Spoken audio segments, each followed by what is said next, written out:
大家好，我係邦仔啊！今日咧同大家傾一個真實嘅個案喎，希望咧就幫到而家打緊官司嘅工友，就唔好踩中地雷啦嚇。咁呢單個案咧個編號咧就係 DCPI 21902021，原告人咧係一位叫 Limbo 嘅工友。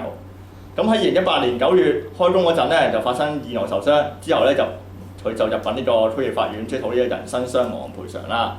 官司打咗幾年，去到2026年2月，法庭咧就判佢勝訴。但係賠償金額咧，只係得咗69000幾蚊。嗱，你冇聽錯，真係得69000幾蚊啫，唔係幾十萬，亦都唔係幾百萬。咁點解會搞成咁咧？關鍵就係一個叫做附帶條款付款嘅法律機制。簡單啲嚟講就係咧，審訊之前咧，被告人啊，即係保險公司啊、僱主嗰邊咧，就擺咗一筆錢入法庭做呢個有條件和解。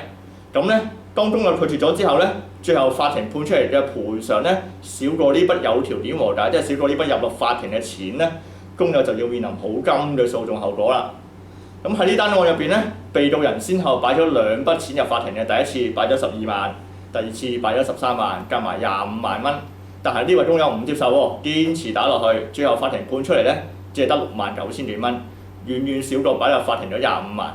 咁根據法庭嘅規則咧，如果你最終拎唔到比對方提議嘅金額更加多嘅錢嘅話咧，法庭就必須命令你支付對方由某個日子之後嘅訟費。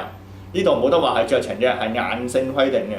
呢度有個背景係好緊要嘅。判案書就顯示啦，呢位工友喺訴訟初期咧，可能曾經有律師做代表嘅，但係去到2025年8月左右咧，即係對方提出和解嘅關鍵時期咧，佢已經係自己去打呢單官司啦。即係冇律師幫手，自己一個人去面對。正正係因為冇咗專業法律意見，佢可能唔係好完全明白拒絕和解嘅後果有幾嚴重。最終決定搏一搏，點於輸到攤攤腰。咁最終法庭點樣判呢？第一，工友要支付被告人喺2025年9月19號之後嘅所有訟費，即係按離償基準去計算。第二，判決嘅金額係由嗰日開始唔再計利息。第三，被告人擺入法庭咗25萬，扣除咗判決金額同埋利息大約8萬蚊之後咧，剩得咗17萬蚊咧，係要即時發還俾被告人嘅。好啦，咩叫離償基準咧？我用人話去解釋。平時輸官司賠對方訟費咧，通常係雙方基準嘅，法庭就會睇下啲費用合唔合理，有冇爭議，有冇得打折。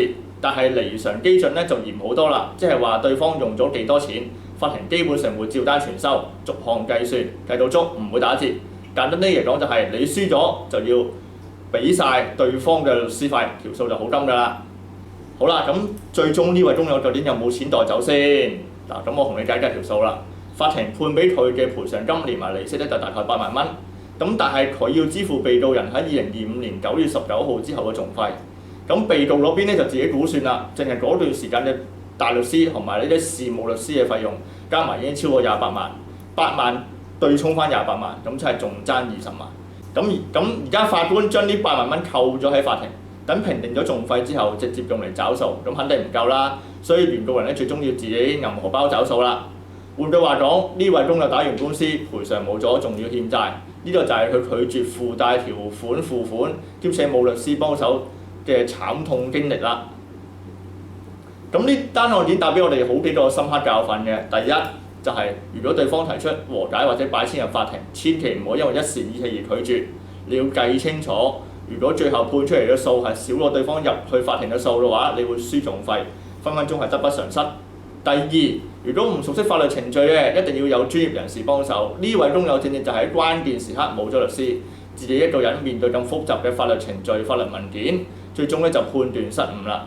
唔好以為上網睇下資料就可以搞得掂，法律嘅嘢一個細節就可以改變成個結局㗎啦。第三，就算你自己親自行事都好，收到法庭文件或者對方嘅律師信，一定要睇清楚，唔明就要問。呢單案嘅工友其實係有收到對方嘅附帶條件付款通知書，對方律師仲約咗佢上去見面解釋嘅，但係最終佢拒絕咗，冇去到。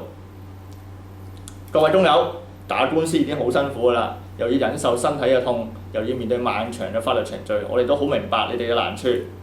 如果大家或者身邊嘅工友家屬遇到工傷問題需要協助，歡迎隨時聯絡我哋工傷工友及家屬互助協會。